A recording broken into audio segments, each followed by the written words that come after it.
You don't have.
I'd like to welcome you to the Town Council meeting of Tuesday, February 15th.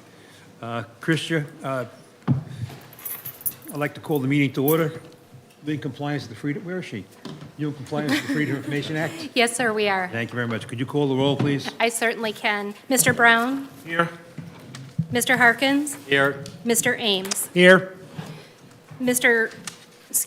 Stanford? Here. Mrs. Becker? Here. And Mr. Lennox? Here. Mayor McCann? Here. All present, sir. The invocation today will be given by Pastor Todd Cullen. Can you please stand, please?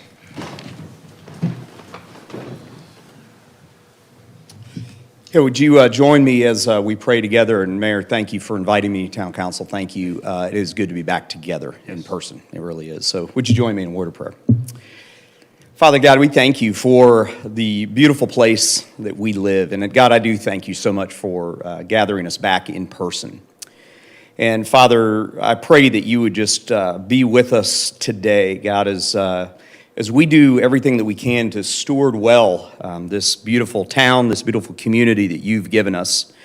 I pray that we would be thankful for it, first of all. God, I thank you for these who are citizens, who are people who make up this community, leaders, elected, appointed, and employees of the town. Father, I thank you for them, and I thank you for their hard work and their effort in making this community a better place. I thank you for their leadership through difficult times and good times. I pray that you would grant Hilton Head success as Nehemiah prayed for the success of Jerusalem. Father, I pray that we would be aware and pray for the success of Hilton Head Island, success in business, in service, in governance, in education, and Father, also in responding well to the needs that are in our community. And finally, I pray for wisdom today and the issues that face us all across the board. I pray as a community that we who are here, those who are here who are governing, would govern well with passion. And Father, I pray that our citizens would seek discernment and wisdom. And Father, I pray that you would help each one of us who make up Hilton Head Island to have words that lead to peace, even though we may have differences, rather than discord. Father, help us to have attitudes of unity rather than division, and help us to act with compassion rather than seeking our own comfort. Father, I thank you for this time we have here today and pray your blessing over it. We pray this all in your name. Amen. Thank you, Pastor. Will you please stand and join us for the Pledge of Allegiance? I pledge allegiance to the flag of the United States of America and to the republic for which it stands, one nation, under God, indivisible, with liberty and justice for all. Thank you. Thank you. Okay, need the approval of today's agenda. So moved. Second. All in favor, please raise their right hand. Thank you. Need approval of the minutes. So moved. Second. Any changes or corrections to the minutes? Everybody in favor, raise their right hand, please. Thank you very much. Okay, report of the town manager, Mr. Orlando. Yes, sir. Good evening, Mayor, Council, members of the public. Good to see everybody in person. I've got a bunch of items, a bunch of items under items of interest. I will just share, one most important item of interest is on February 22nd at 9 a.m. We will have a housing workshop right here in Town Council Chamber. So mark your calendar. Please attend if you can. A couple of things for tonight. Overview, I saw Mr. Taylor here somewhere. Overview of Hilton Head Island Hospital operational conditions and discussion of future needs. This is a follow-up. You asked Mr. Joel Taylor, CEO of the Hilton Head Regional Hospital, to attend, to talk about staffing, to talk about operations, to talk about housing, in some of those issues that are affecting all of us, but in particular, the Hilton Head Hospital. And so with that, Mr. Taylor, good to see you tonight, sir. Absolutely. Well, thank you, Thank you. Mr. Orlando. Thank you, Mr. Mayor, for the invitation. For those that haven't met in person, I am Joel Taylor. I'm the market CEO for Hilton Head Regional Healthcare, started in October. And so I have had the privilege of working as part of Hilton Head Regional Healthcare for about 5.5 years. So know the market and know this area well. And I will tell you, the report today is very different than had I been here a month ago in terms of operational conditions. We are in good shape today. Normal operations, we have allowed visitors back into the hospital without restriction other than in the emergency departments. The emergency departments are busy, and to your point about staffing continues to be a challenge. I think it is for every business that I am aware of and knowledgeable about. I can tell you what our hospital has done, focus on retention, and so various retention bonuses and appreciating the staff that have been with us through this for so long now, focused on recruitment. And recruitment to the island is in particularly challenging, to be frank. 38% of our staff live on the island. Another 38% live in Bluffton or Oakity. We continue to look at how we can offset cost of living changes in the area. We know that from a market standpoint, we need to be competitive. We believe we are. We continue to do those assessments.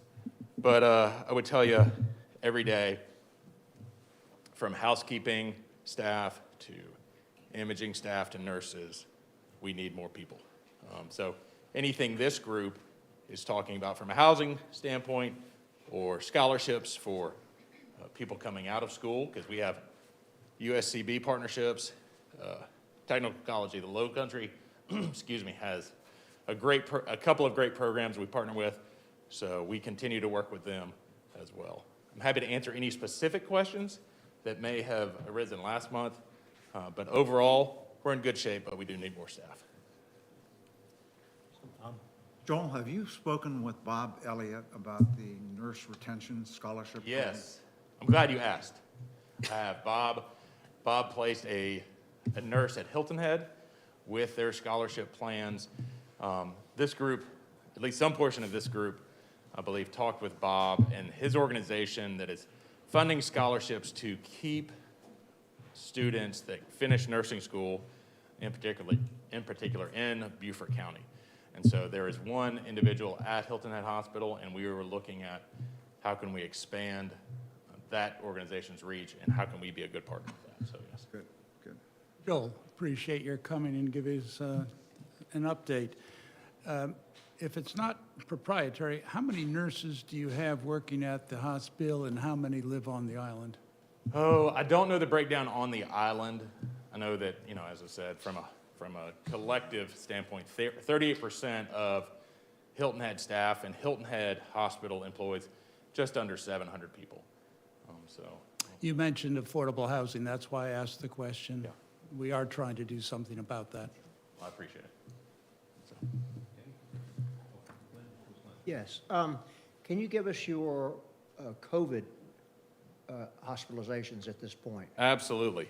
So across our 2 hospitals, so Hilton Head Regional Healthcare is made up of both Hilton Head Hospital and Coastal Carolina. Across the 2, there are 13 COVID-positive patients in-house, 3 of which are in the ICU. 8 of the 13 are at Hilton Head Hospital, so And how many are ventilated? 1. And that would have compared to 60 days ago would have been many more than that. 60 days ago, so 60 days ago is probably about the same. Was it? We've we peaked, so to speak, locally in the low 20s in late January, early February, and we've seen a pretty steady decline over the last 2 weeks. Good news. Thank you. Yes, sir. Mr. Taylor, thank you for being here. You mentioned that staffing is a challenge. Yes. Okay? I'm hoping that maybe you can dive a little bit deeper for me on Okay. that. Of course, not being in the business, I'm not proclaiming to be a professional by any means, but I would somewhat view the emergency room, the nurses and the doctors there kind of being front line as far as quote-unquote customer service is concerned, Sure. because you'll hear about that the most. Absolutely. How grave is your staffing need there, and how far off are you as far as best industry practices to make sure you've got enough staff in those particular areas? So the ER is the front door to our hospital.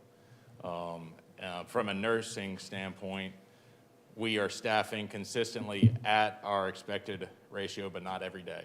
So it varies. What we have done in response is bring in contract labor, so out-of-town folks that we pay a premium to help ensure that we have the necessary number of staff. That does not happen every day, and that does make it a challenge. It makes it a challenge for any patient that walks in the door. I think the flip side, too, on the nursing staff challenges, it's not just the ER. The way the hospital works, the ER is the front door to the hospital, but when you need to be admitted, you go to the floor. So if there's staffing challenges there, too, you end up waiting in the ER. And so that happens routinely these days. And following up on Councilman Ames' question, I understand 38% lives on the island. That's I guess a sampling of everybody. Right, it is. But that statistic, I think, helps us a lot also, if we can get that somehow from you, as far as the physicians and nurses that actually live on Hilton Head. Yeah. And 38% is where you are currently. Do you have any goal in mind in terms of where you would like to be? Right now, Councilman Brown, they could live in Tennessee. As long as they came here to work, I would be happy. The reality is, I think, given the cost of living situation, I expect that 38% to decline. I just think that's the reality of the situation. Thank you for that. I asked that question intentionally because I think we all have to collectively start to set some level of goals in terms of where we're trying to be with the amount of staff that are living on Hilton Head. I think you just naturally take more ownership if you're living in the community that you're serving, right? So as much as you can, as you strategically plan, if you want to throw a number in there and then continue to keep throwing that number at us, it helps us as we make our decisions moving forward, I appreciate particularly when it comes to housing. Yeah, I appreciate that invitation. I would say, if you look at the population that Hilton Head serves, it's not just Hilton Head Island. We obviously take care of folks in southern Beaufort County on into Jasper County, depending on their needs. But I would fully expect that our efforts to keep and retain local talent through USCB and TCL, my hope is that we're successful, but we're reaching further beyond that. So, thank you. Any other questions?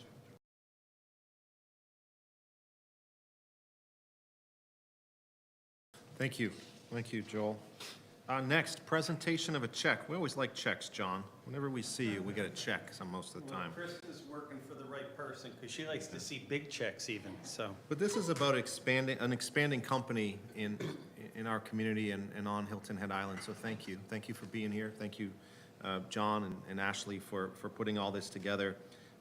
John's here to talk about RX Industry. John O'Toole, of course, is the Exec Director of the Beaufort County Economic Development Corp. It's great to be with you all, and Mr. Mayor, nice to be with you. I apparently mistakenly called the mayor councilman in the last 2 weeks, and so I will call him mayor consistently through this presentation, but it's a pleasure to be with you all. RX Industries took over a vacated building down on Spanish Wells a few short years ago, and quickly they realized they were outgrowing the space. Some people told Tom, who runs the shop, you're not going to feel the love in Hilton Head. And at the end of this project, Tom and Mark Ruggie do feel the love in Hilton Head and the desire to be here and appreciate it. They are going to be investing over $9 million in this new facility on Finch Road, new to them. And they're making that investment in the building and in the machinery.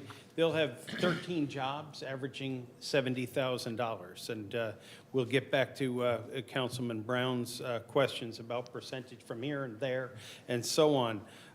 We'd like to thank, obviously, my chair, Ashley Feaster, who is with Palmetto Electric.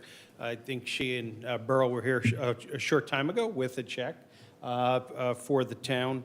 The town of Hilton Head staff in particular, Mark Orlando and his leadership, Sean Cullen, and specifically Terry Lewis, who helped as the company was considering to buy this property to understand what they could or couldn't do and was it going to be the right place for them to grow. Additionally, Charlie Stone, our senior project manager, worked with John Rembold to make sure that what would happen on the property was complementary to the plans to expand the airport. And so, you know, Tom spoke via video at our Converge Summit last month, and people used to ask him where he lived. He said his wife and children lived on Hilton Head, and he lived out of a hotel room.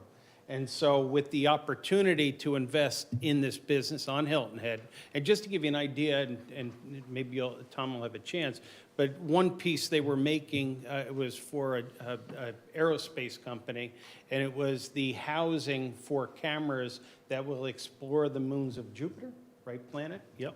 And so pretty neat, but Tom is our poster child for explaining to folks how you can do business on Hilton Head. And when you go down Arrow Road, you go from Vitronics to MapTech, I'm sorry, Megawatt, and then you go up to L3 Harris, and then you get up to MapTech. People can do things on Hilton Head, and so Tom helps us tell that story. But it's not enough to open your arms up to business, but it's good for us to feel like we put an energy out there and get an energy back. And I think Tom does feel love at the end of this project. But what's really neat is, and I think Councilman Brown had the opportunity to meet at their existing location.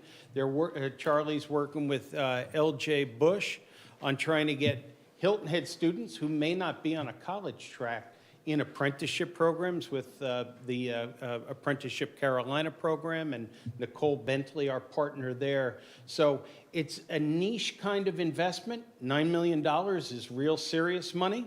And it's my pleasure on behalf of the county that gives us money to incentivize jobs and investment to present. They already have the check that'll clear.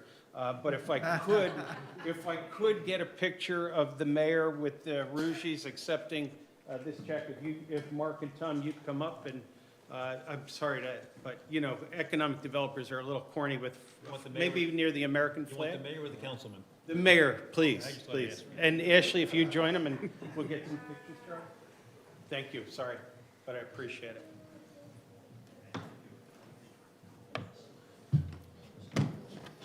And as they're squaring up for the photo, please go ahead and square up for the photo.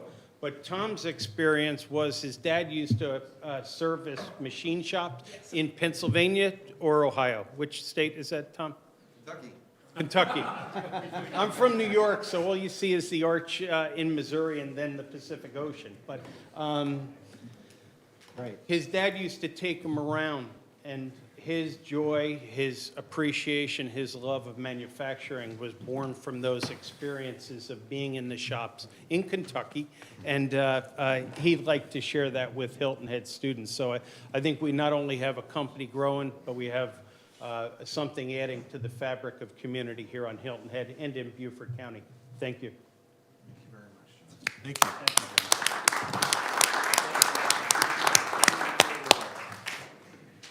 John, how much was the check for? $25,000. Thank you. Thank you, John. Small detail. And welcome, and thank you, gentlemen. Just a real quick, I'll come by for a tour soon. I would love to see your facility now that you're, on the ground, and love to get to know you and see what else we can do to help you. If you could put the permitting process on grease. Sure. You can come over a lot quicker. Absolutely. Yeah, absolutely. I know, I don't have to look over there. They're taking a note. It is something that we, Good comment, good comment. You got any more? yes, sir. Okay, Eric go on. Greenway. Status update on the Beaufort County Solid Waste and Recycle Program. Happy to have you with us tonight, sir. I don't know how you make it to all the meetings, but thank you for being at Well, ours. thank you for having me. It's always a pleasure. Good afternoon, council, citizens of Hilton Head Island. It's always a pleasure to be before you all.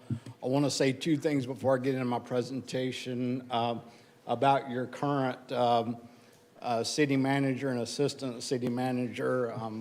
I'm grateful for the relationship that didn't know where Mr. this was Orlando going, and but I thank you. have working together. He did not pay me to say this stuff, so, and also I want to thank Josh Gruber as well. He's the reason that I'm in this area. Back in 2018, he brought me here to be the planning director, and through no talent or ability on my own, I am where I am today, and I wouldn't have been where I am today had it not been for him. So I have a lot of gratitude for him and his cherish his friendship, cherish the friendship that I have with your city manager. So I'm here today to talk to you about solid waste. I'm not sure I'm the right person to do this presentation. I have a lot more people that know a lot more about this than I do. But everybody else was occupied today, so I drew the short straw, or maybe not. So anyway, we're going to go through this.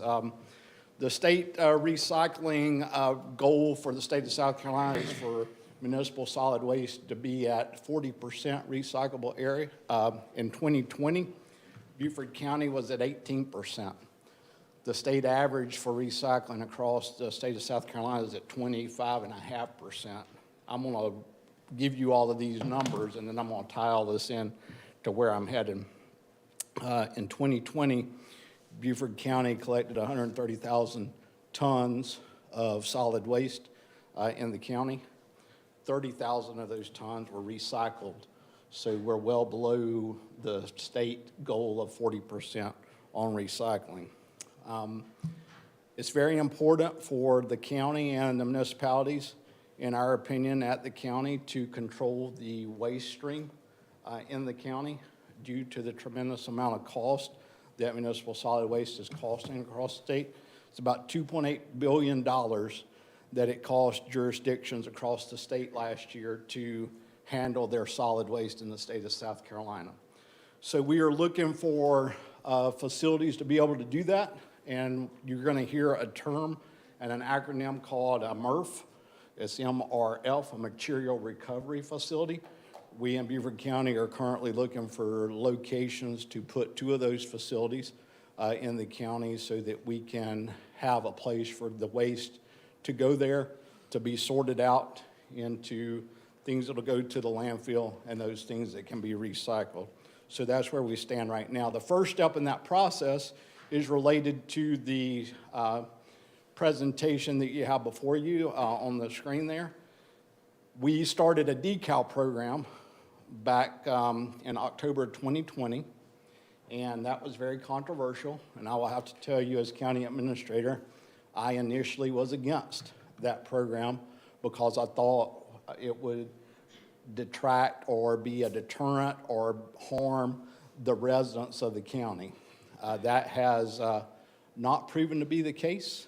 We've issued nearly 55,000 solid waste decals to residents. They get to do, for those decals, they get to do the things on that screen in the bullet points underneath there. They get three visits per week to drop their solid waste and recyclables off at the convenience center. They, if they're a renter, then they need to go through their landlord to get their decal. So it's a way for us to start reducing the cost of the of solid waste. Was this work? Okay, thank you. County residents who choose not to apply for a decal had to make arrangements for commercial haulers to pick up their solid waste and carry that to the landfill itself. This is the schedule of our convenience centers on the right for the various areas of the county.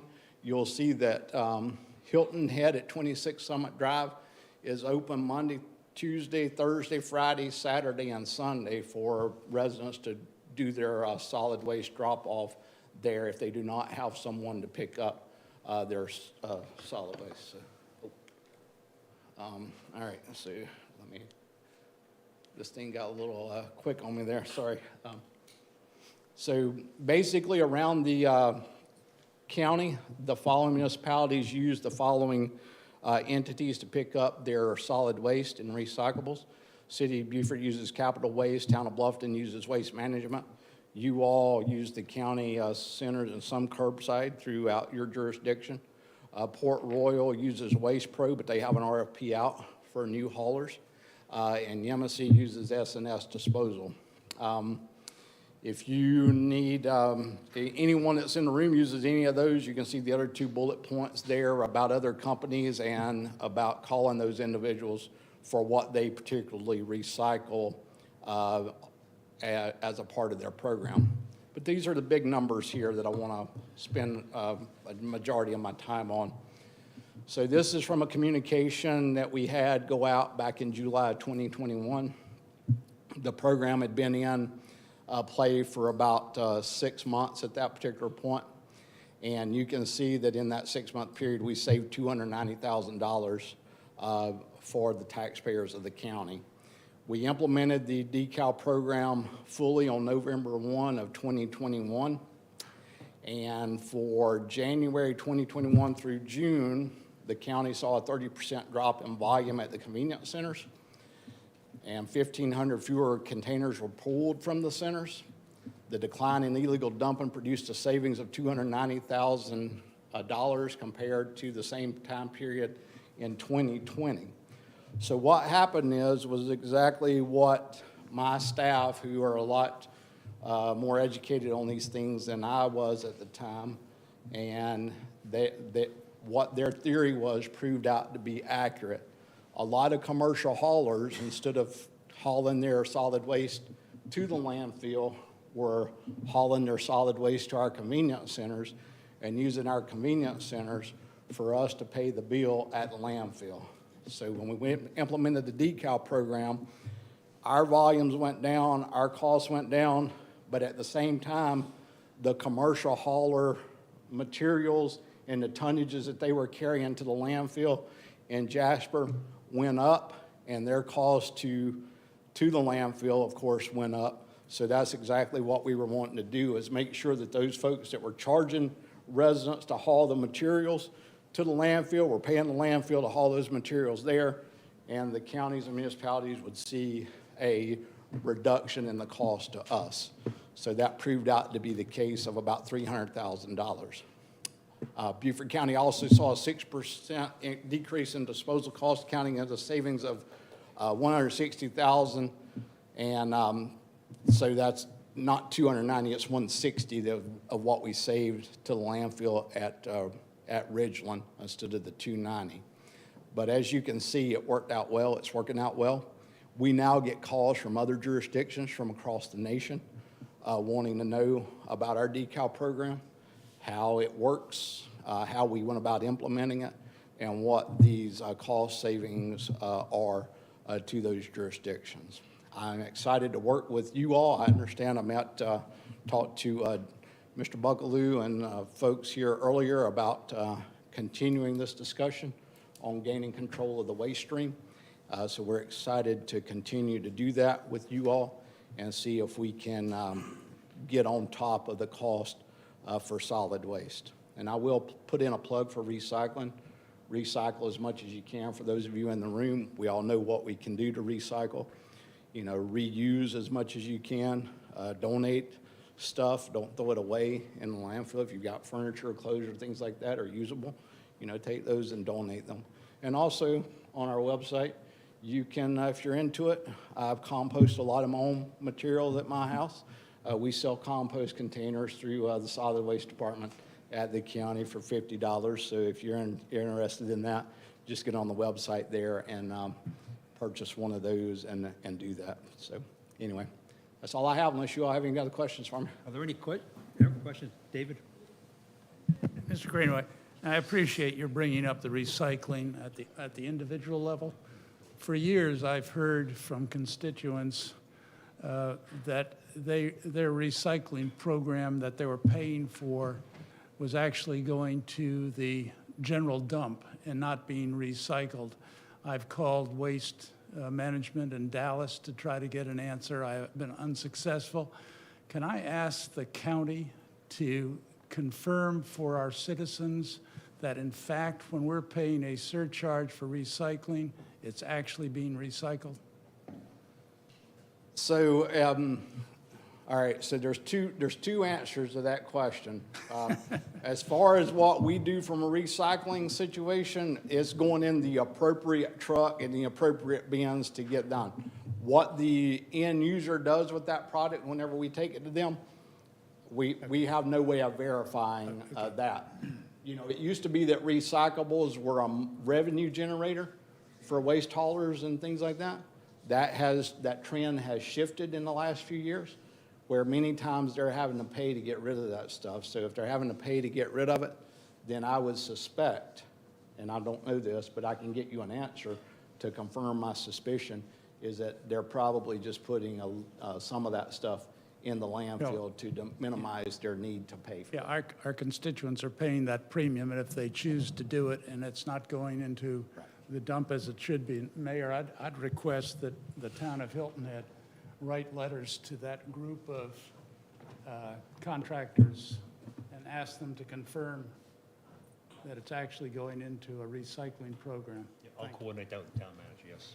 Yeah, and I'll reach out to our solid waste staff to make sure that we have investigated that properly, and if we can provide you all any additional, more concrete information as well, okay? Thank you, appreciate it, Eric. Alex? Yes, Mr. Greenway, thanks for being here. Your first slide mentioned that, I guess renters have to get their decal from the property owners. Does the 4% or 6% property ownership make any difference? So it does to a degree. I mean, obviously, if there's 6% and we can verify that it is a rental situation, a non-owner occupied situation, there would be a need for the renters to go through the management company or the landlord to get those decals. But there is some situations where there are 6% situations on homes, like in heirs property and things like that, or in family compounds where we might have multiple structures in the county located on the same piece of land. In those particular cases, all of those folks are able to get a decal, if it makes sense. So there's a department at the county that handles that? Yeah, our solid waste department, we have an individual that's dedicated to processing all the decal applications, doing the research in it, looking into the situation, verifying the circumstances, and making a determination on when a decal should be issued to an individual, regardless if it's a 4% or a 6% situation. Okay, so I guess we're about halfway there as far as the total population of the county versus with what we've issued decals so far? Yeah, I would look at that 55,000 number more as households, not necessarily individuals from a population standpoint. Okay. In Beaufort County, we have about 180,000 parcels. So not commercial haulers, commercial properties, apartment complexes, people that have more than a fourplex on their property are not eligible for a decal. So that number of 55,000 you know, that's addresses and parcel level type information, not individuals. So we've put a significant dent in getting decals out to the properties in the county. And do you need a decal to take advantage of the recycling? You do not. If you do not have a decal, you can take your recyclable materials to the Bluffton site or to the Shanklin Road site in the northern part of the county. Can't take them to Hilton Head site? Can't take them to the Hilton Head site. Okay, well, I think that's something that we should explore here on Hilton Head, with it being an island and us being environmentally sensitive. Yeah. And our residents wanting to do the right thing. I think it's worthy of us being able to recycle here on Hilton Head. I agree. I'm not sure how we go in that direction, but I think that's a conversation that we need to have. And while I'm on recycling, I know that places in Jasper are offering up recycling for electronics. With technology being what it is nowadays, you know, this thing is outdated tomorrow. Right. So I'm going to throw it away. Right. I think that's probably another offering that we should have. Yeah, we do offer those around, and if you all are not signed up for our communications through the county, you need to get on that email list, because we do send out communications periodically, I think about 4 times a year.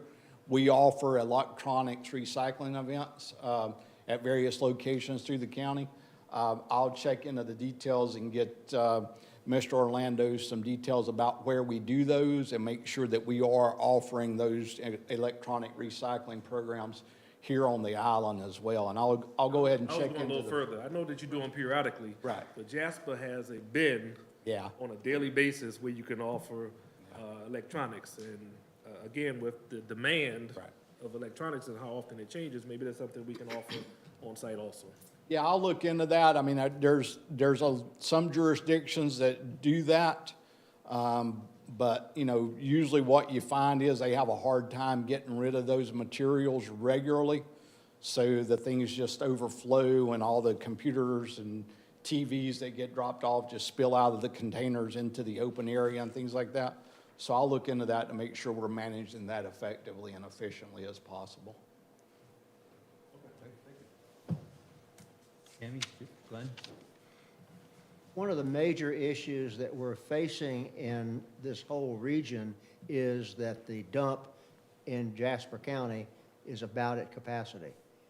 What are the cooperative efforts that are ongoing between the county and the various municipalities to try to identify another potential site? Well, I don't know that we're doing a lot of discussions with the municipalities here in the county at this particular point, because we're still trying to identify site for the sustainability campus. We are having discussions with Jasper County because of that reason about what we're going to do and what would be an alternative option for us. So that's ongoing. But once we identify where we can potentially put a MRF, then we're going to need to start the discussions with all the municipality about what our game plan is moving forward. And I'm not sure we're to that point yet. The motto in our comprehensive plan is creating sustainability again. Mm-hmm. And to me, this is a vital component of that. And having a dump that is modern and handles the recycling and so forth is vital. And so I think that I appreciate there are some efforts going on, but I think they need to be redoubled because we have a serious problem there. I agree. And it's certainly a costly situation Yes. for all of us, and it's one that we need to get on top of. Right. Thank you very much for all you do. Thank you. I just wanted to thank you for coming and sharing this information. And you gave us a lot of good data that we can share, and I think the best way for us to share it with the residents is if there's a space on our website. Yeah. So those dates that you're talking about on the county's website are easily found locally here. Yeah, you all have this presentation, but anything else you may need from me, I'll be glad to get and share with you also, that you all can put it on your I website think as well. that'd be helpful. Thank you. Bill? Thank you, Mr. Mayor. It's my understanding a great deal of intellectual capital has been invested by GIC on this very important subject. And certainly, we as an island that pride ourselves in terms of the environment are woefully inadequate in terms of our performance. So I welcome you coming forward, bringing this to the public eye, and hopefully through the efforts of the GIC, our council, and other councils coming forward, I think collectively we can do a lot better. I agree with that. Yeah. You're welcome. Thank you very much, Eric. Thank you. Thank you. And Mayor and Council and Eric, so you know, there's kind of 2 extra layers to everything you're doing. One, our strategic plan includes a SWOT analysis expectation from staff in the coming year on solid waste and recycling in the county, and so how it affects our organization and community. And the other is the Greater Island Council, the Sustainability Advisory Committee put forward to Planning Commission a resolution. Planning Commission therefore passed a resolution that asked us to advance it to Town Council to ensure the long-term viability of the landfill and recycling in the region and how it affects us. So really 2 additional layers, so I look forward to working with you on those. Thank you. If you note around its appearance by citizens later on to have a comment on the recycling. Okay. All right. I Thank will. you. Thank y'all. Appreciate it. Thank you, sir. Next, Ms. Jenn McEwen, Director of Cultural Affairs, to give us an update on the Student Art Mural Temporary Exhibition. Well done. Hello, Jen. Hi, Jen McEwen, Director of Cultural Affairs for the Record. So we have been working on a project that was funded by the Community Foundation, and we put local professional artist Amiri Ferris into the local high school for a 3-week artist in residency program. He worked with the 2D visual arts students, and those kids got 2 products from that. One was a really beautiful Gullah history-inspired mural at the school, inspired by Amiri's aesthetic style. That was managed by the 2D visual arts teacher, Monique Dubillard. And then the other would be, the final project for the students was that they submitted their own mini mural designs inspired by the ecology and the history of Hilton Head Island. We had 49 students submit designs. They were vetted by the 19-member Arts Council, and the top 25 were picked for a temporary installation that is suggested to go in at Jarvis Creek, Sailing and Rowing, and the Island Rack from March 1st until September 12th. The murals are pretty small. They would stand about 4 feet tall and 3 feet wide, with the art itself being about 2 by 3 feet, and that gray aesthetic that we work with. Jarvis Creek, we are discussing putting 9 standing installations along the walking trail. Island Rack would get 10 of the installations since they are so close to the high school, and those would be determined on their site by Frank and his team. And then a small little exhibition garden at Sailing and Rowing. So here's the map for the Jarvis Creek recommendations. You can see the 9 go around that walking trail, and there's kind of a virtual mock-up of what that would look like. That one is not in the water. I don't know how that pin got moved between my desk and here. Sorry. And then here is the example of what would go on at Sailing and Rowing, and just kind of put in a tiny little exhibition around the pavilion there. And that's that. Any questions for Jen? Thank you. Good job. Thank you, Jen. Thank you. And now a different Jen Ray, Capital Program Manager, to give the quarterly status update on our wonderful CIP program, Capital Improvement Program. Thank Welcome, you. Jen. Thank you. Thanks for having me. Jennifer Ray for the Record. And you'll recall in the previous report, I focused on budget, scope, and schedule. So I want to briefly highlight those for you today based on the second quarter of the fiscal year, so the period from October 1st through December 31st. So first, I'll highlight budget. This is just a snapshot of our budget balance per category.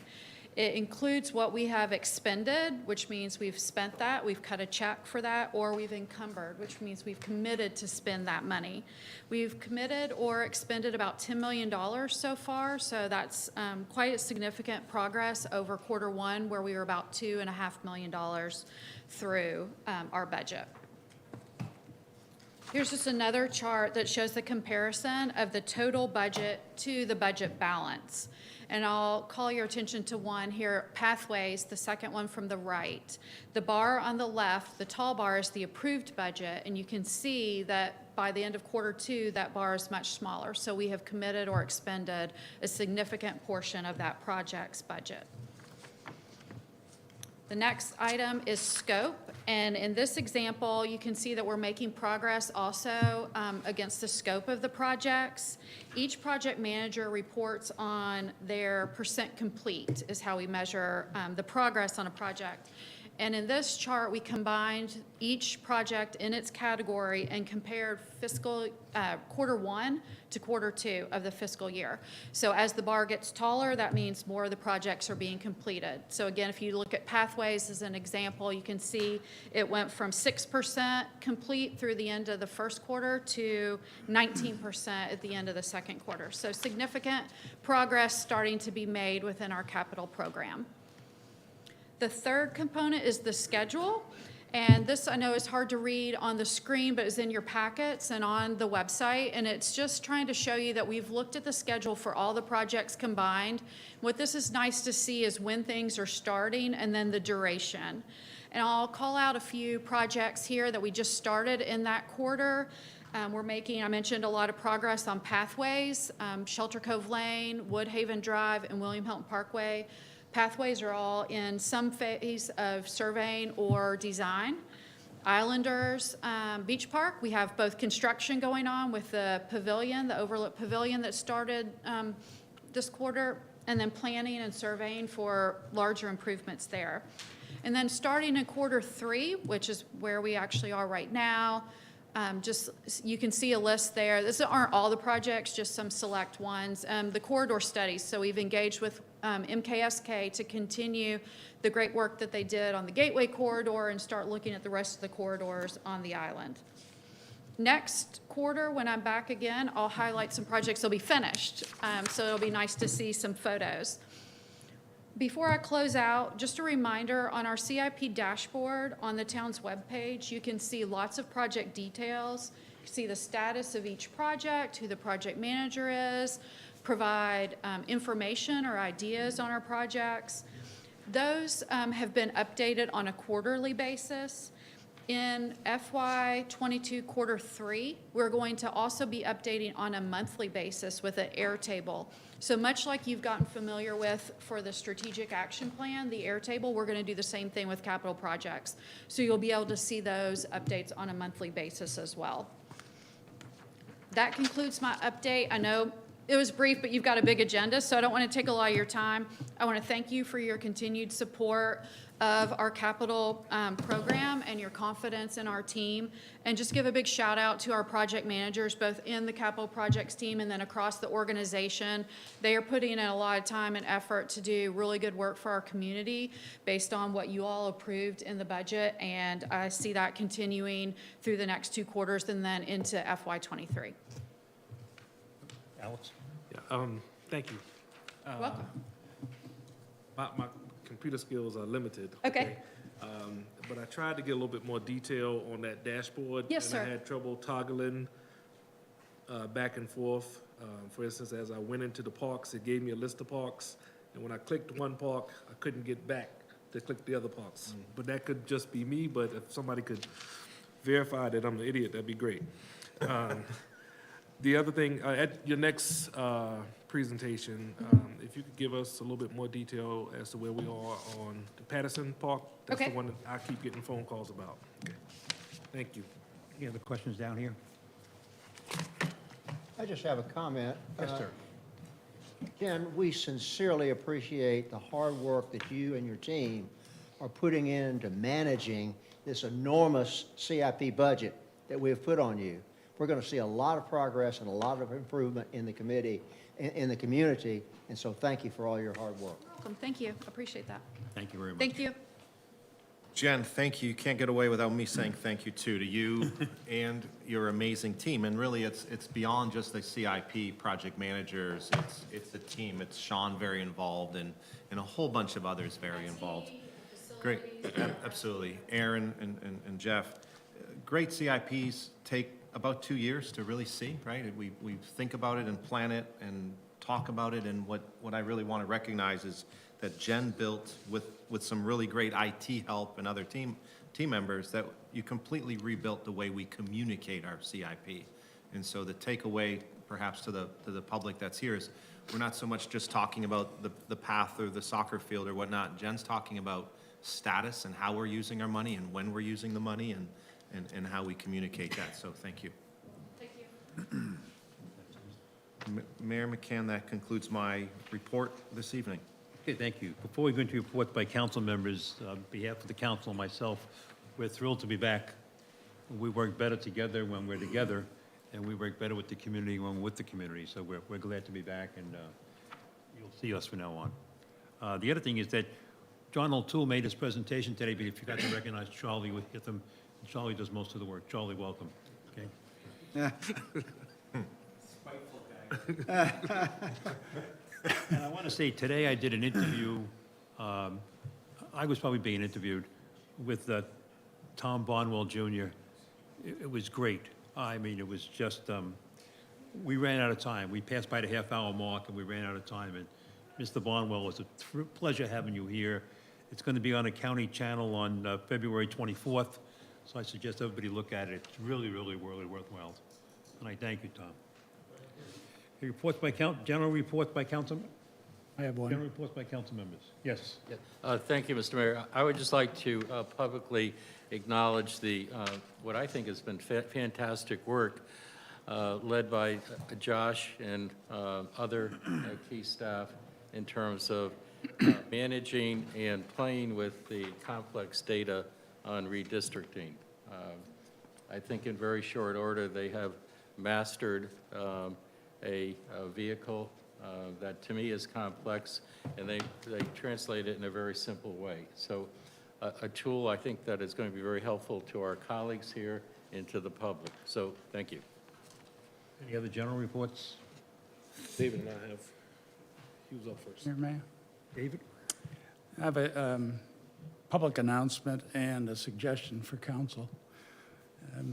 50 years ago, Stan Smith won Wimbledon, and this May 6th, Boys and Girls Club is going to have an icon event in Stan's honor. Stan raised a bunch of money for the Boys and Girls Club 25 so years ago. He's been an ambassador for this community and an important ambassador internationally. My suggestion, Mayor, and I apologize for not having spoken to you about this before this meeting, because the governor is going to be offering a resolution, I think it might be appropriate if the town of Hilton Head Island does the same. Consider it done. Christian? Done. Mr. Brown? Yes. I read an email, and I applaud the county for taking their show on the road. I understand that they're going to be having their council meetings in various parts of the community. One is scheduled on Hilton Head, I think, on February 28th, 5 p.m. We're not quite sure where yet, but at the school. Thank you, sir. As we want to continue to have vibrant conversations with our friends at the council, I think it's important that we all know that, and I'm not sure if there's any need for public notice in case more than 3 or 4 of us show up to that, okay? Thank you. Any other general comments? Okay, report of the Low Country Area Transportation. Mr. Stanford? Yes, thank you, Mayor. LATS held its regular meeting on February the 4th. We had a detailed report from Craig Wynn, SCDOT. He reported that they have agreed to most all of the recommendations that were made by MKSK to improve the appearances of the project as the DOT had created it. There will be a public meeting on March the 3rd, at which time the details of what the modifications are will be presented to the public, and there will be an opportunity for public comment. This includes what will happen with the design of the bridge. If you'll recall, DOT's preferred alternative called for one single span, I think 110 feet wide of concrete, and some of us are not too happy about the appearances of that leading into our community. And MKSK has suggested instead of that, 2 spans, which would be more like what we have now. The problem with that is, what is the additional cost? And so we're going to get information from MKSK and DOT on the additional cost of that, and we will have to make some sort of decisions accordingly. He reported that they received over 546 comments from citizens, and they have responded to all of those comments, and I think we have received a summary of those responses as part of our materials. Mr. Wynn expects the environmental assessment to be completed by the end of June, and they are adapting the MKSK recommendations into the project. He then reported that the state has approved some 700 new crosswalks in the state. Only 7 have been approved in the Lowcountry region. There's something wrong with that, and we're going to try and find out what the truth is going on there so that we can make sure our crosswalks are getting state support and we can protect citizens as they are attempting to cross the highway. We had a detailed report from Palmetto Breeze. I think we're probably going to get some more information from Palmetto Breeze today, so I won't steal her thunder on this, but I'm very pleased at what Palmetto Breeze is doing to improve transportation for us here on the island. I think that now the shuttle in the high season has got real momentum. The number of passengers using it is increasing. Palmetto Breeze has indicated flexibility in terms of using the shuttle buses so that people will be able to put their beach equipment and all the regalia that people carry out there so that that will be that much better. And then Palmetto Breeze is also working with the airport, and I think we'll hear some more about that. So there are lots of good things going on in terms of regional transportation. We try to stay in touch with those and keep up with them and report that out to the public. That's my report, Mr. Mayor. Thank you. Low Country Council of Governments, Ms. Becker? Our February meeting has been canceled, and our March meeting is going to be held in person. So I'm super excited about that. I look forward to giving you a report at that time. Thank you. Report of the South Carolina Floodwater Commission, Mr. Brown? No report.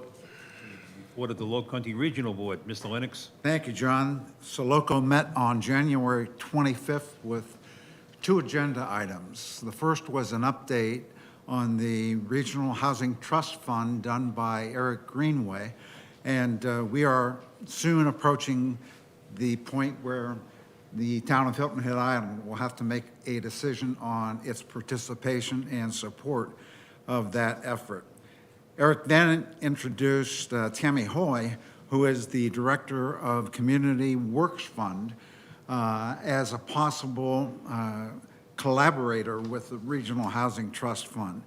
The Works Fund is a Greenville-based certified development financial institution that makes small and micro business loans, makes affordable housing and community loans, makes loans for down payment assistance, makes traditional consumer loans, as well as offering business and financial coaching, and they have established a women's business center. So there is some natural affinities between what they do and what the mission of the Regional Housing Trust Fund is to do. So there'll be more discussion about possibly working in tandem with the fund.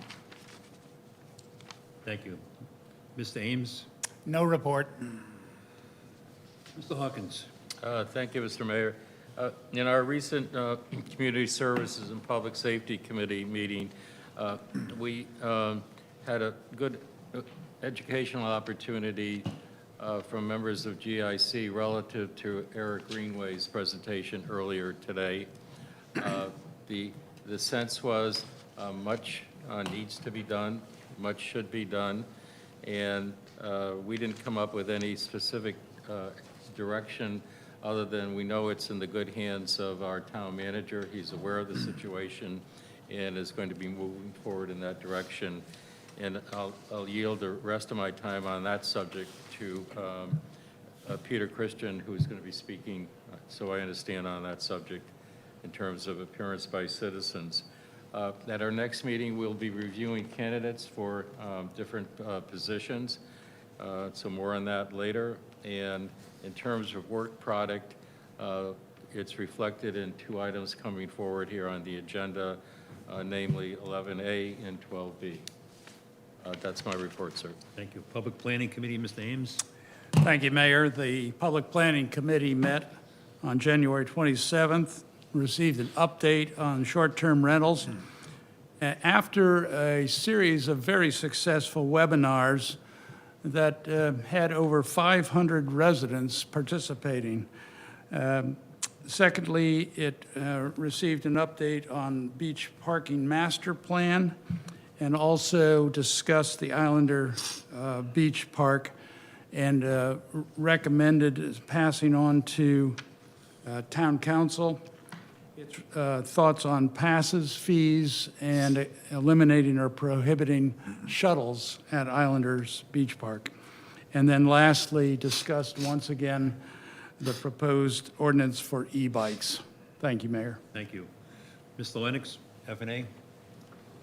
Thank you, John.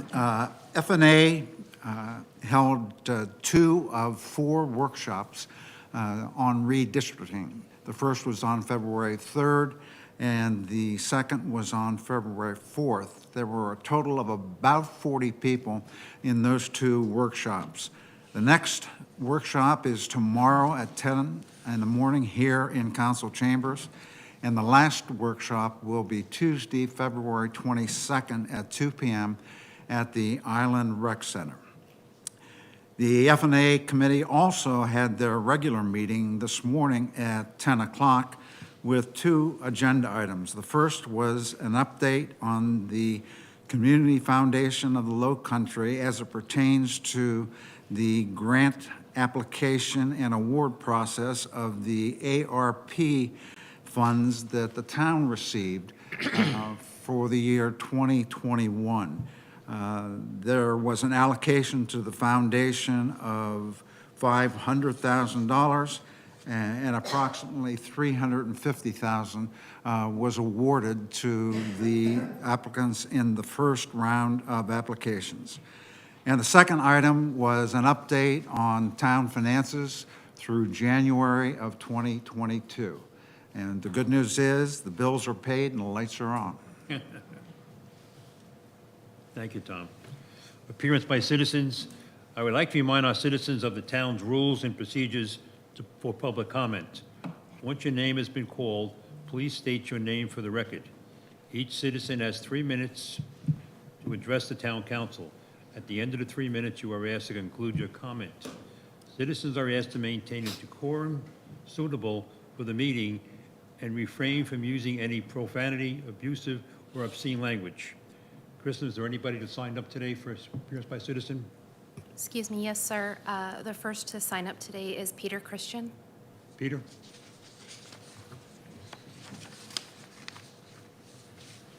Thank you, Mr. Mayor, and members of the council, and Mark Orlando, our town manager.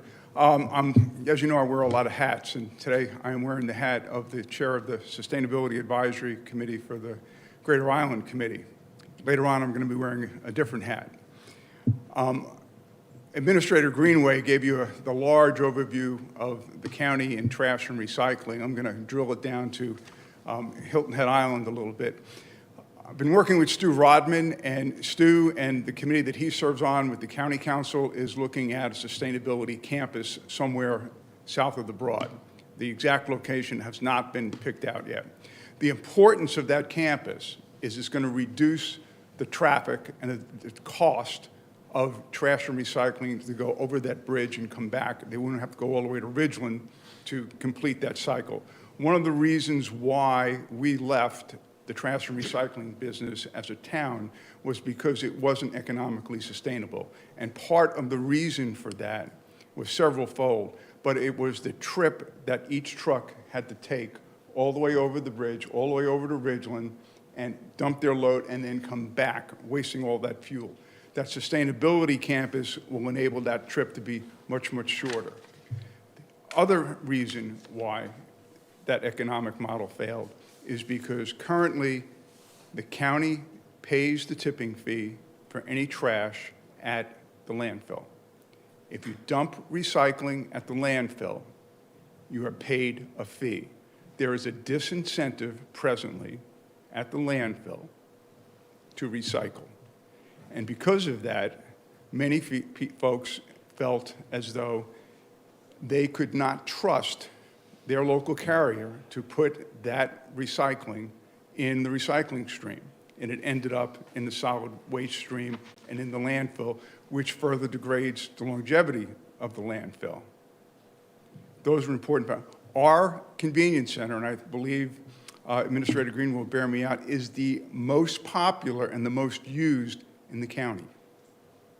And people use it because they know when they put their recycling in those bins, it's going to end up in the recycling stream and not in the waste stream. So there was a resolution that was passed by the Planning Commission a couple of months ago, and that was a recommendation to bring to the Public Safety Committee and the what's the other name of your committee, Bill? Community Service. And the Public Community Safety. Services Committee to review that and support that particular endeavor by the county. It will lessen the cost for the citizens, further drilling it down. It is a much more efficient way of dealing with the waste stream. And right now, the landfill closes at 2 o'clock on Saturday. And that means that all of the trash that's collected, because every condo, every short-term rental is cleaned, guess when? Between 10 o'clock and 4 o'clock on a Saturday. Wrap it up, Petey, at 3 minutes, right? And there's nowhere to put that trash because they're closed. Thank you. So we ask you to support that endeavor. Thank you. Thank you for your time and attention. Sir, finally, we have Skip Hoagland, who signed up to address the council. Mr. Hoagland?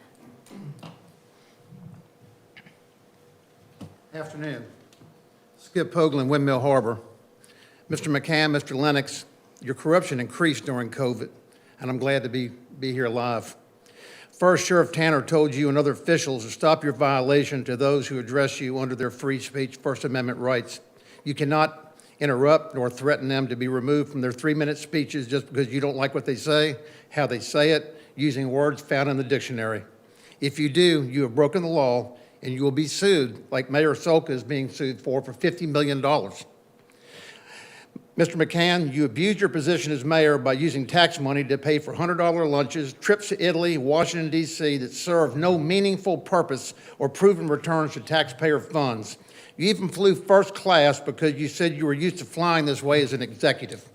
You are not an executive. You are a public servant and worse, corrupt. This includes past town manager Steve Riley, who accompanied you to Italy.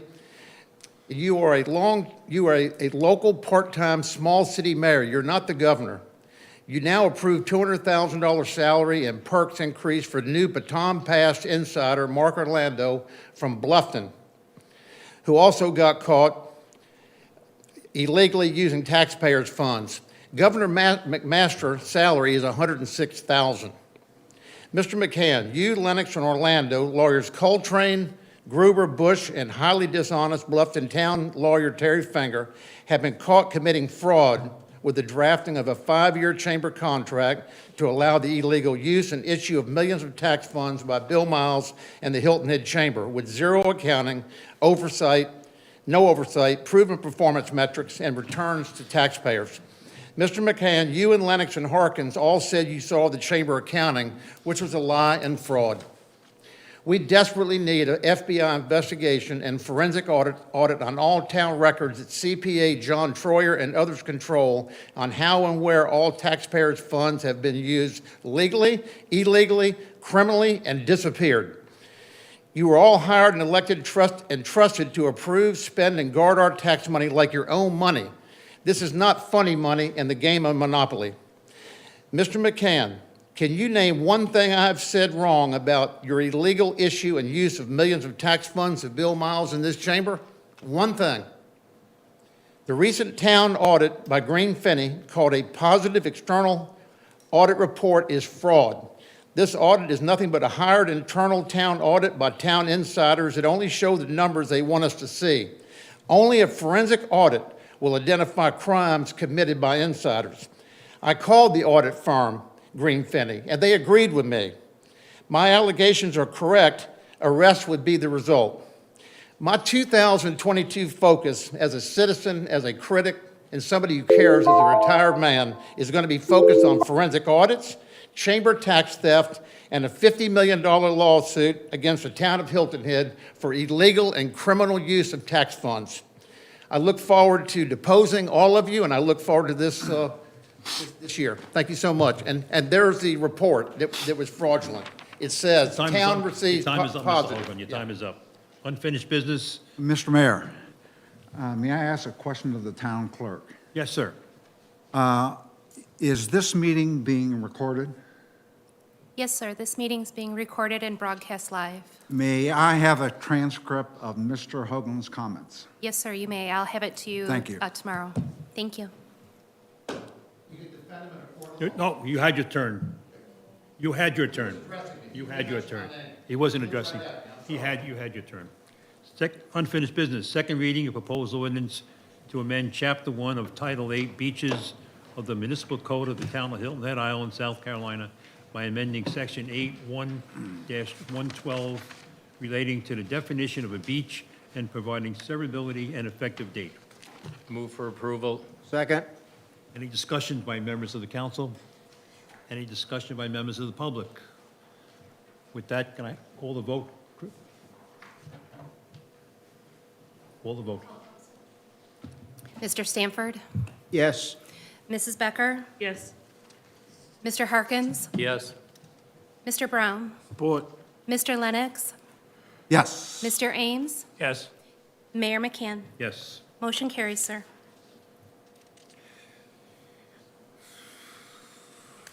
This is second reading, too.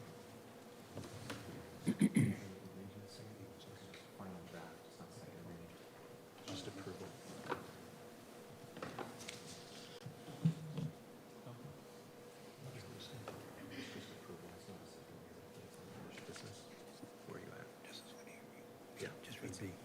Okay.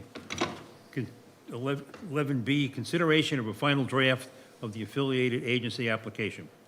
Mr. Mayor, I recommend that the town council adopt the affiliated agency application as submitted. Second? Any discussion by members of the council? Any discussion by members of the community? Tricia, call the roll. Yes, sir. Mr. Stanford? Yes. Mrs. Becker? Yes.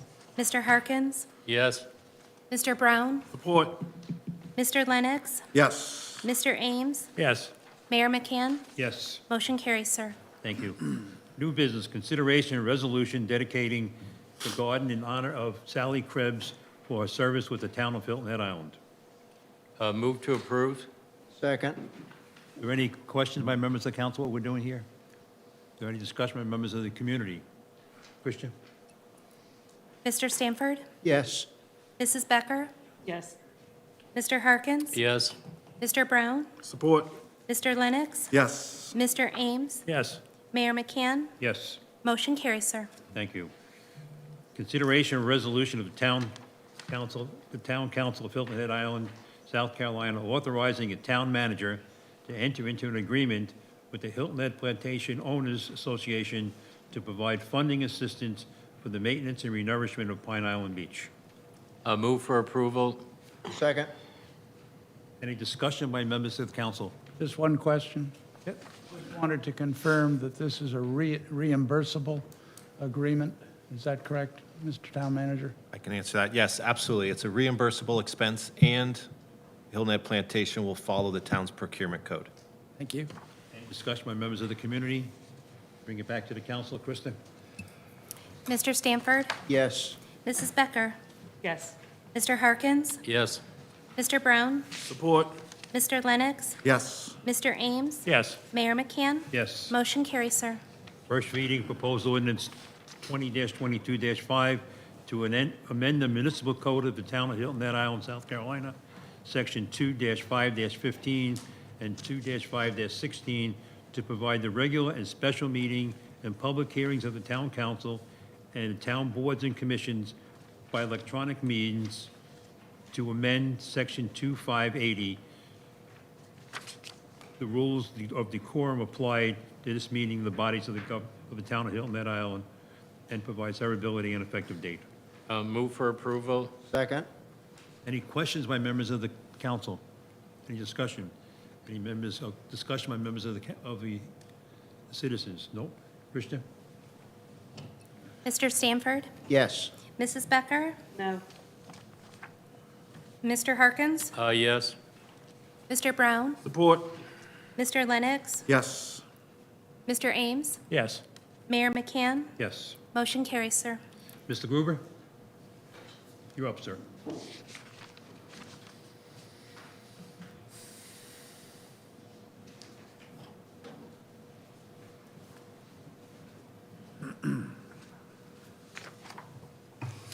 Good afternoon, Mr. Mayor, members of council. The next item on your agenda is discussion of the formation of a historic Stoney Neighborhood Economic Development Corporation. Within the town's adopted strategic plan is an initiative that calls for the formation of an economic development corporation targeted at benefiting historic communities within the island, particularly within the Stoney community on the northern portion of the island. Within your materials today, there's a draft resolution for your consideration, and within that document is an outline of the procedural steps that would be necessary in order to undertake the creation of this entity. However, we wanted to bring before you tonight an expert in this field because while we have some experience in this area, the person that we've brought before you tonight has a lot of experience in this field. And so I want to turn it over at this point to Ms. Franny Heiser, who's our bond counsel and has worked with numerous organizations across the state. There she is. On economic development corporations, and I'll come back to you answering questions that you might have. Franny? It's really great to be with y'all. It's good to see people and to be seen. Good to see you, Franny. The material you have on your agenda, or in your agenda package, is a very well-developed document and set of documents regarding economic development corporations. Mr. Gruber, Mr. Orlando, and the other people in the administration, I think, did an excellent job explaining what a development corporation is, and specifically what it can be for the historic neighborhood that you're focusing on. I do have experience with development corporations and redevelopment corporations. Most of my experience is started long ago in the city of Columbia, and if y'all have been to Columbia recently and you've driven from either down or up Gervais Street in the mid-1980s, and none of that was there. Longhorns wasn't there, Blue Marlin wasn't there, Finley Park wasn't there, the Parkside Apartments weren't there. All of those things were in part the result of activities of the Columbia Development Corporation that was created in the late 80s.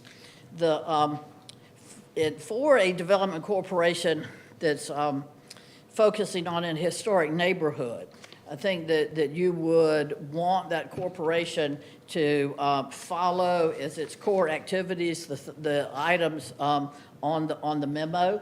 So a development corporation isn't just about attracting businesses, although that certainly can be part of it, but the support that can be filtered through the town, support that can be obtained as it's in grants and other opportunities because of its nonprofit status, and the idea that there would be a group that is basically controlled by the town, but is separate from the town, so that the development corporation could actually do business, like a corporation. It would have the opportunity to acquire property, it would have the opportunity to mortgage property, it would have the opportunity to actually partner in a true legal sense with various initiatives. Some examples that I can give you from Columbia, again, the historic Arsenal Hill neighborhood that is one of the oldest neighborhoods in Columbia, benefited from the activities of the Columbia Development Corporation in terms of workforce housing and in the developing of parking that was advantageous for the appropriate commercial development that was going on in that neighborhood. So I think that there are so many advantages of having a group that is a nonprofit working for a specific geographical area, which would be the case here. So you would have a group of citizens, a board that you would appoint, so you stay in control of the board, but have the folks that are interested and deeply committed to the development, redevelopment, and protection of that historic neighborhood. So that's a long way to say that I think you've got a very clear roadmap here in the materials that you've been presented. And I'd be glad to answer any questions, or it would be interesting to, to have conversation about what the vision would be for a corporation such as this. David? I'll hold my comments for a moment, please. Alice? Good. Please stand. Glenn? I've had some experience in forming corporations, never this type of corporation. I've also had some experience in acquiring the not-for-profit status with the government. How long do you expect this organizational process will require? Well, the corporation could be a South Carolina nonprofit corporation in a day. Sure. The 501c3 status can be anywhere from 6 to 18 months, depending on the complexity and depending on the, I guess, sort of the workload of the IRS.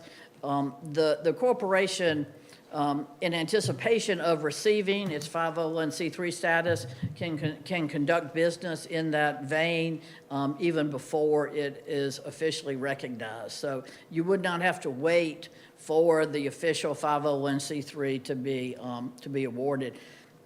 There are many examples that you could follow, and there would be no reason for this corporation to not be recognized as a 501c3. I think this is an outstanding idea, and I totally support it. Thank you. Bill? My understanding, correct me if I'm wrong, is this is a new vehicle for us, for our community. It's a vehicle that will enable us to maybe ignite a potential revenue flow from foundations, from corporations, and individuals of means for a good cause. Yes, absolutely. By going through this process, the town of Hilton Head Island will be very clearly focusing its efforts and making the activities in that neighborhood a priority. And so that is one of the sort of symbolic advantages of setting up something like this, and the ability to attract contributions because of its nonprofit status. And when you use the word neighborhood, that embraces opportunities throughout the island, not on a particular street. Correct, yes, sir. I think that it's my understanding that the initial focus would be on the historic Stoney neighborhood. This corporation does not have to be limited to that purpose, but if the goal is to have the corporation focus on that area for redevelopment, then I think that it would be important that that's clear from the beginning. One of the things that's helpful for the board members, appointed board members to a development or redevelopment corporation, is to know what the expectations are and what their sort of the scope of their work would be, at least initially. Most of these efforts start relatively small. With success, they grow, and so you certainly could focus initially on one area and ultimately benefit other areas in the town. Thank you. David? Franny, good to see you again. Thank you. I'm a developer, was a developer, and I was fortunate because I had an education that gave me some level of expertise. I knew some people who I could go and ask for their assistance, and I could raise some capital. If you think about a development corporation, essentially it is bringing to the table capital, expertise, and a network.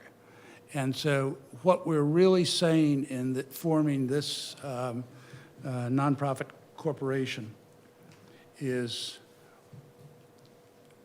to the Stoney neighborhood, there is an opportunity to plan and implement something that will benefit your community, and this nonprofit development corporation will be able to do that. And so I think that this truly is a vehicle that not only will benefit the Stoney area, but down the road, other areas of Hilton Head Island. So I'm in favor of it as well. Okay, is there any other comments, member of the council? Any comments, member of the community? Alec, you said no. Oh, Tom, sorry, Tom. Good to see you, You Frank. see down the end, the bowling alley. It's hard to see. Even though this is called an economic development corporation, its true purpose is redevelopment. And I think most of everything that it does will be in the form of some sort of redevelopment. And I come from a business community where there are redevelopment authorities that do just that. I think it's going to be incumbent upon us to, as the budget is formed for this newly formed development corporation, to identify multi-layers of funding. And I think it goes all the way to the Fed.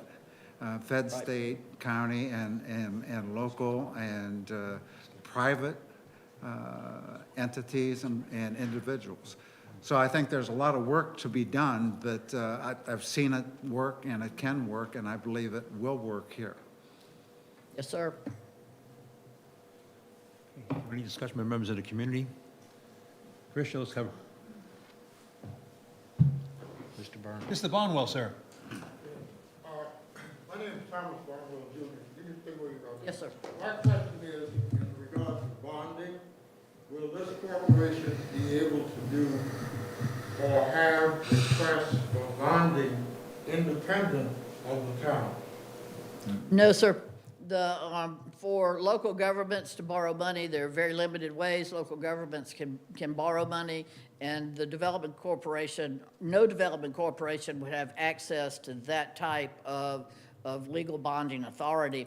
What this corporation would have is the ability to borrow money like a business would borrow money, with property being security and not taxing authority. So this lets the redevelopment go forward in a more business-like manner rather than having to do the business just in a governmental manner. So it's an extra tool for the town in focusing on that neighborhood. Thank you. Are there any other questions? Christian? You have a question? There was never a motion on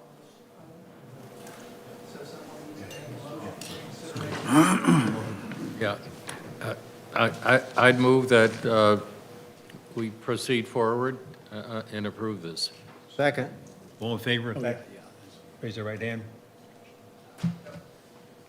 Okay? Yeah, Krista? Yes, sir. Mr. Stanford? Yes. Mrs. Becker? Yes. Mr. Harkins? Yes. Mr. Brown? Support. Mr. Lennox? Yes. Mr. Ames? Yes. Mayor McCann? Yes. Motion carries, sir. Okay, item number G, consideration resolution by the Town Council of Hilton Head Island to authorize the town manager to prepare documents to establish the nonprofit Economic Development Corporation to coordinate. That's the same one. Same one? We just did that. Oh, see, how good I am at this. Okay, E, discussion of the Town of Hilton Head Island representative on the Board of Beaufort County Citizens Advisory Board regarding a possible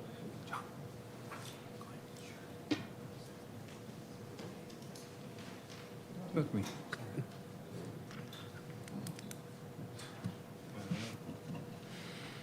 Okay.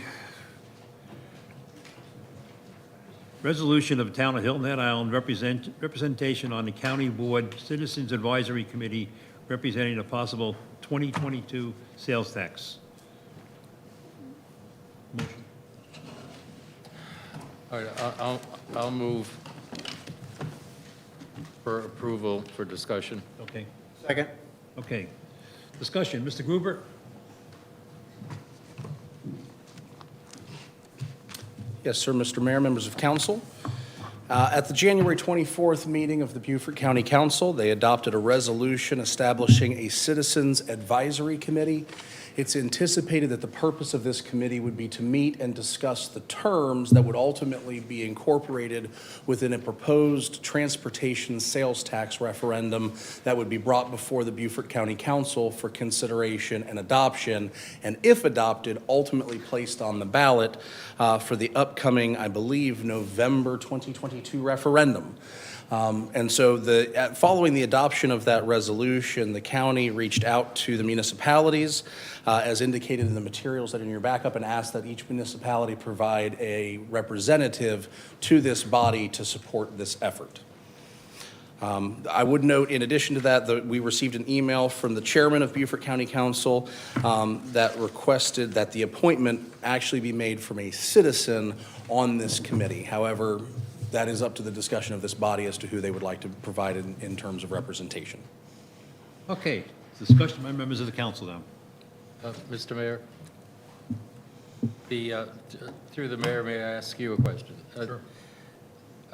By agreeing to submit a name for representation, can that be construed as supporting a tax? It certainly could be. Ultimately, the goal of the committee is to develop language with regards to scope and scale. So the number of years that it might be in place, the dollar value that might be raised, or the projects that would be pursued. And so ultimately, if we have a representative that is working towards that and it is ultimately adopted, it would be seen as us supporting that effort.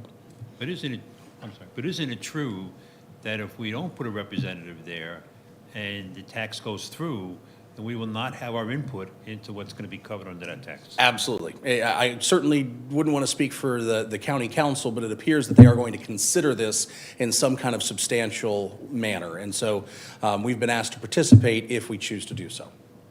May I continue? Oh, please, So I think it makes sense to be at the table.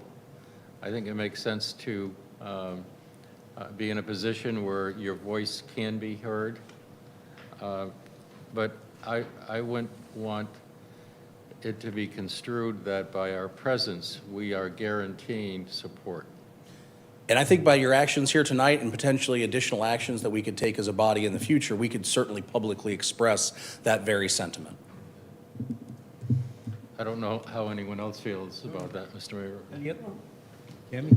Sorry, I was just going to jump in and agree with Bill. I am not prepared to support this tax referendum. So while I agree, just as Bill said, that a voice at the table is always important so that we're part of the discussions, I'm not sure, even after the discussions are had, that I will be willing to support this tax referendum. So answering your question on how to feel, that's how I feel. When? Yes. I support the idea of appointing a citizen to this group, but I want to state publicly that I'm not supporting this before I know what it does. That only happens in the federal government. That doesn't happen in the local government. Thank you. Alex? Yes, do we happen to know the vote count on the resolution that was passed by the county? I do not, but it just so happens that somebody who may does. I don't know the exact number, but it was not a unanimous support to do this resolution.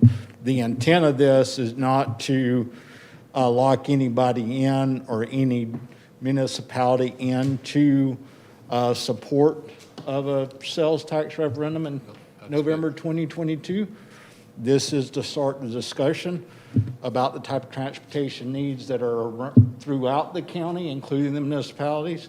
So we, in addition to the 11 appointees that each county council member got to appoint, we've asked for each of the 6 municipalities to appoint someone to serve on this advisory committee, just to give us advice about the transportation needs around each area of the county. And as I understand it, Hilton Head may have some transportation needs that would make good 1-cent projects, like the traffic circle at Sea Pines. Has been one of the things that's been raised as a potential project that could be added to the referendum. So certainly, if you all do this, I think you do need to be at the table.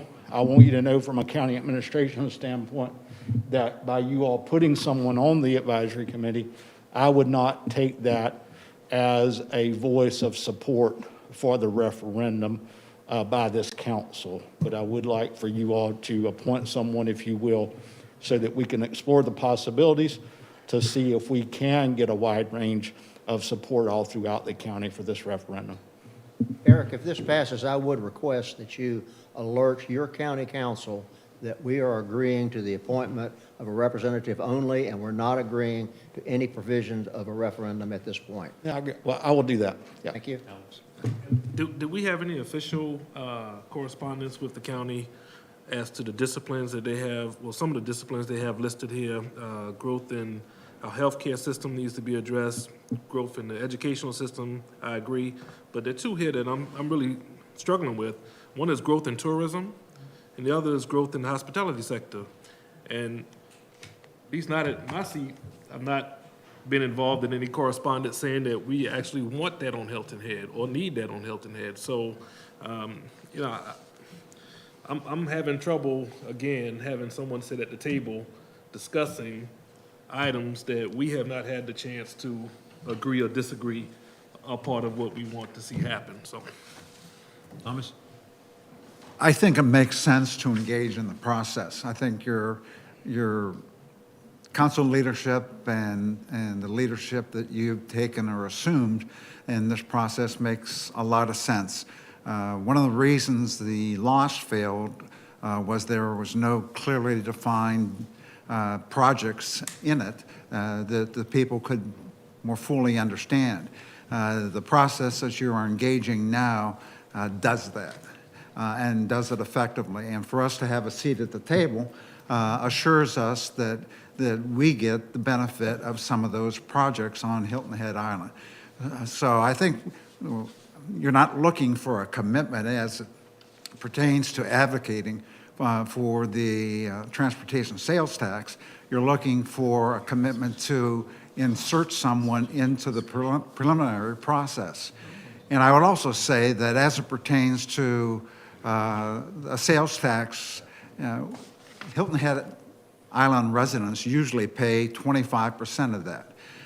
Visitors to Hilton Head pay 25% of that, and the rest of Beaufort County pays 50% of that sales tax. So the sales tax paid by island residents is going to be $1 out of $4, and to the extent that we can get a corresponding benefit in return, I think you got something that makes sense.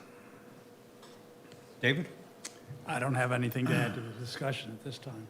Mayor, if I can just answer a question that was raised, and thank you to the other packets article on this. I'm quoting from there that 72.50% of voters opposed the last referendum, and there was a total of 20,753 votes cast, representing 14.20% of the county's 146,144 registered voters.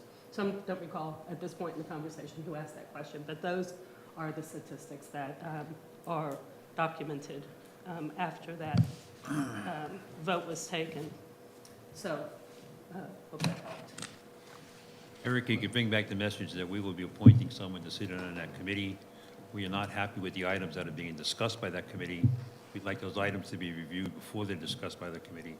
And this is by no means an endorsement of the council of the program. Yeah, Mr. Mayor, may I add something? Sure. We have not distinguished ourselves as good communicators at a county level in terms of referendum And that's not an attack No, I understand. attack at you, Eric. It's just that we have not communicated well. So Mrs. Becker's comments are right. Those are hard numbers. Did we communicate well? Did we educate well? I don't think so. So regardless of how we end up here, let's give it a better try in terms of education, please. I agree, and that's why we're doing the Citizens Advisory Committee, so that we can communicate well with all aspects of the county and all council districts and all the municipalities on what the transportation needs are and what the options are, what percentages will be.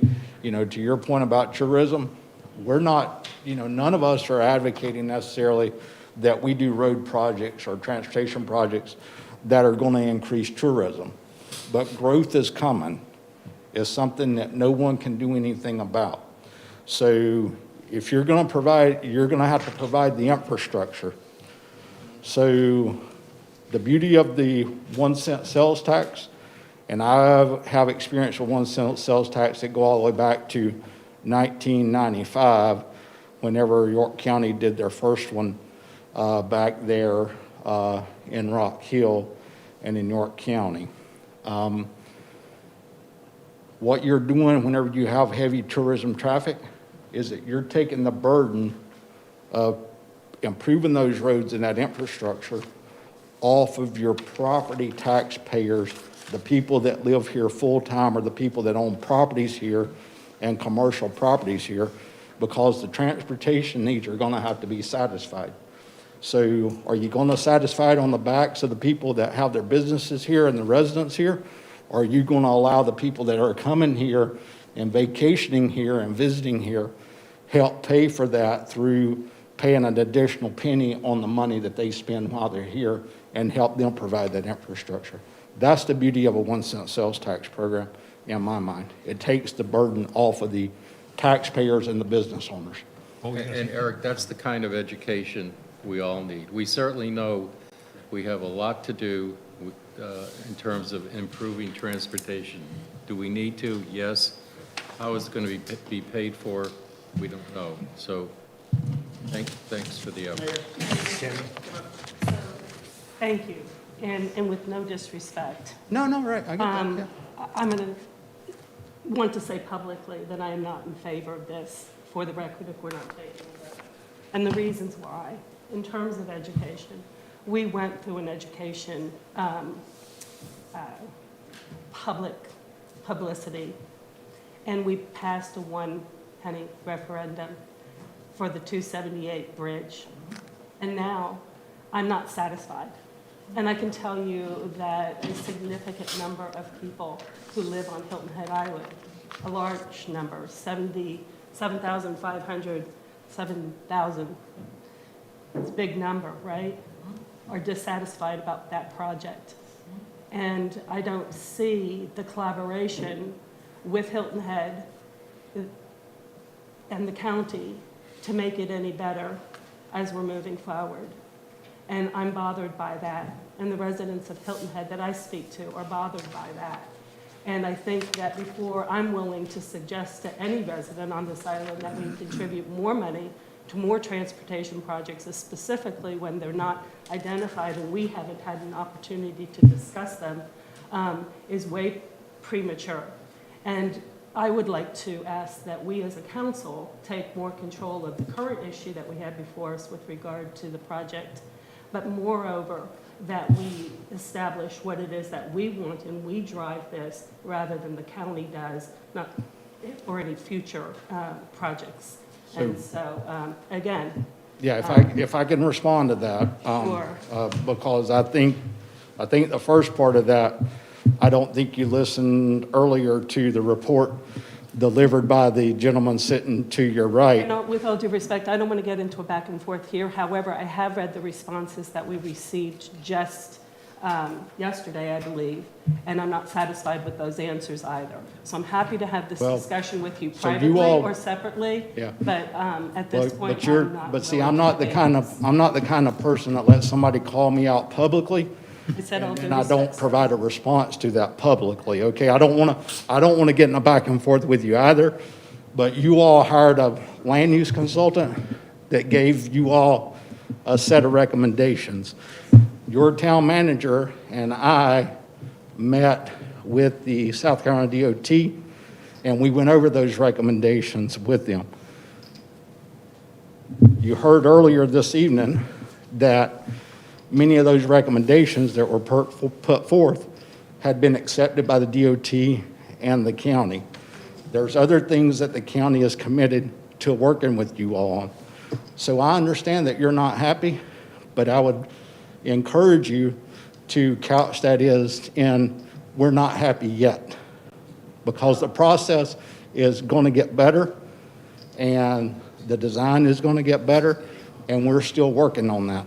So as part of a council that was elected by residents of the island who now have in significant numbers signed a petition in opposition to moving forward at the scale that we're at, I would respectfully ask that we have that joint committee council meeting with the county, but moreover, that Hilton Head Island begin to have a real voice at the table. I don't want to hear that I'm going to be happy some later point when decisions are made.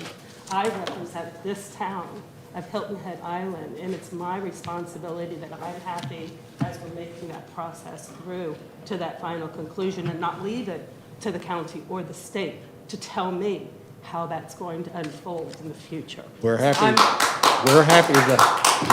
have that joint meeting with you all whenever you all I'm happy to meet are anytime ready you're to do it. available. So Thank you. Thank you. we've requested it on numerous occasions with you all. I'm happy to And a meet first name? anytime, sir.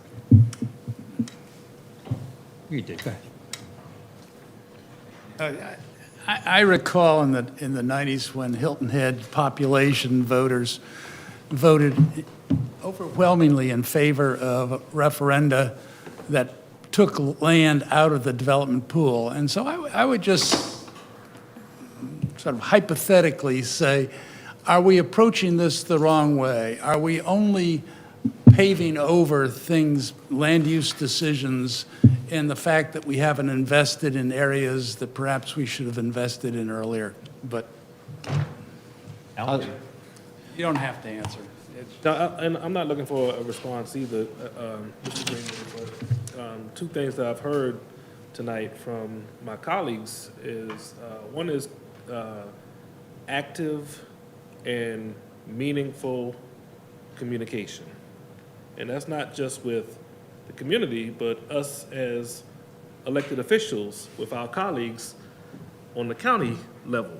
And, you know, I, for one, kind of get the sense that this decision was made already, and now you're asking us to come be a part, where if we're truly going to be partners, we should be discussing it before we get to this point. And I'm not quite sure that that happened. That's not on you, that's on all of us, okay? We need to do better communicating both ways. Only okay? the decision that's been made thus far is to establish a citizens advisory committee to study the term, the projects, and the amount of a potential 22 referendum on the ballot. The decision to put a 22 referendum on the ballot has not been made yet by the county I'm saying council. that, Eric, all I'm saying is the decision to get to where we are now, we have not had the adequate time to discuss that with our colleagues at the county level. And I think that's not good communication, okay? And to Councilman Lennox's point, as far as what we offer. I'm at a loss for you to respond to that question because, you know, I sent an email many weeks ago. You guys are just now getting around to dealing with the issue, so. I'll make the last word, and then we'll close this. This Thursday, I guess, is the first meeting that Mark and Eric will have between 3 members of our council and 3 members of the county council. And we hope to have these kind of conversations at those meetings. So everybody knows that we want to be involved early on as opposed to later. So the first Absolutely. meeting starts this Thursday? I believe so, yes, sir. Yes, sir. Mr. Mayor, do we have a continuous schedule of those meetings besides just next Thursday? Will we plan them out throughout? We'll meet after this Thursday, we see how everybody. Perfect, fair enough, thank you. Okay. Okay, with that involved, yes, Josh? It's my understanding that the county has indicated if we fail to make an appointment, that they may make an appointment on our behalf. So I think it's appropriate to state at this point in time that we've not rejected making an appointment. We're continuing these discussions and would ask that the county wait on our response at a future point in time. I think Mark and myself make a suggestion to the council, right? Mark and myself believe that we should name Josh as our delegate to this citizens group along the way. He's not an elected official and therefore can be nominated as a delegate. If we agree on that, we'll do it tonight. If we don't agree on that, we'll try to find someone in the next couple of weeks. Anybody have any comment? I do. I think certainly, for moving in this direction, who do we know that knows more about the intricacies of county government than Josh? So I'd be very comfortable with that. Glenn? I certainly agree that Josh would be an appropriate appointee to this, but I'm a little confused. Do we have a motion on the table to approve this creation of this committee and put someone on the? No, we have no motion on it. We have to recommend somebody. All right, so you were amending the motion to make that designee to be Mr. Gruber. There was no motion in the beginning, as far as I remember, right? Okay. I thought there was, but go ahead. I'm sorry. A point of order, do we need a motion? Yeah, if we're going to appoint somebody, we need a motion. Okay. All right, well then I would move that we ask Josh through the mayor and town manager to be our representative at this. Okay. Do I have a second? I'll second that. Well, discussion by members of the council. How long do we have before the appointment needs to be made? According to the county, it was a date in a couple of weeks. I don't know the exact date. Josh is fumbling through some papers there. I can get it for you.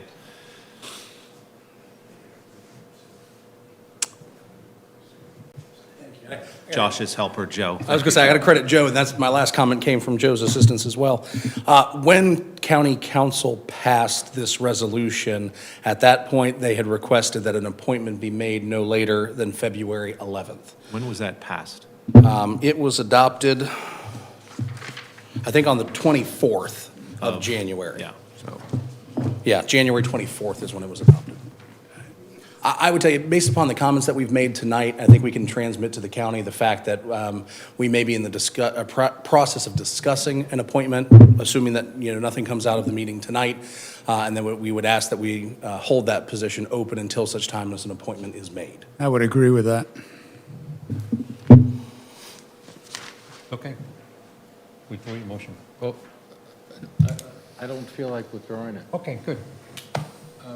I made a motion, it was seconded, so I'd ask for a vote. What's the motion? To nominate Josh as our representative. Okay, call the roll, Krista. For Mr. Josh being a representative. For Josh representing the town. Mr. Stanford? Yes, we're appointing someone before we agreed to a committee, but that's where we are. Before we agreed to committee, what does that mean? We haven't adopted a resolution that the town appoint a representative. We're bypassing that resolution, and we're naming that particular representative. Okay. I'd be happy to amend the Curtis. motion.